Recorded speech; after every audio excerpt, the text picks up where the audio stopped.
Welcome to Q&E Software, the only accounting software that allows you to access via mobile, Windows, and web anytime, anywhere. In this video, I will be showing you how to create main and sub-project codes.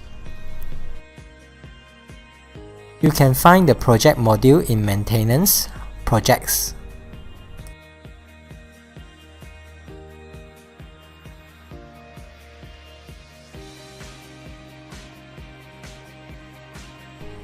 To create a new project, click New.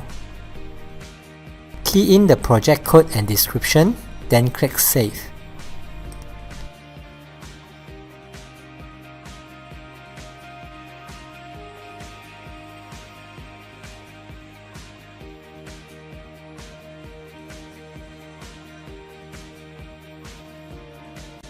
Users can create sub-project by selecting the main project and click New.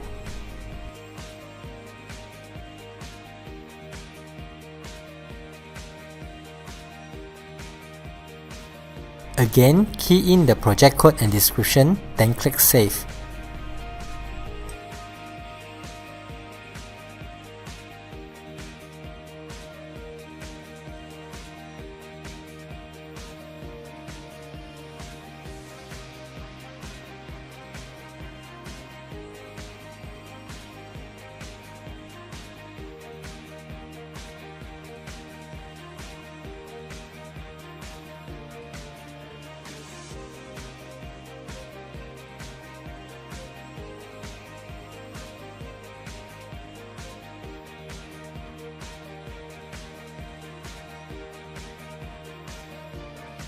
Thank you for watching.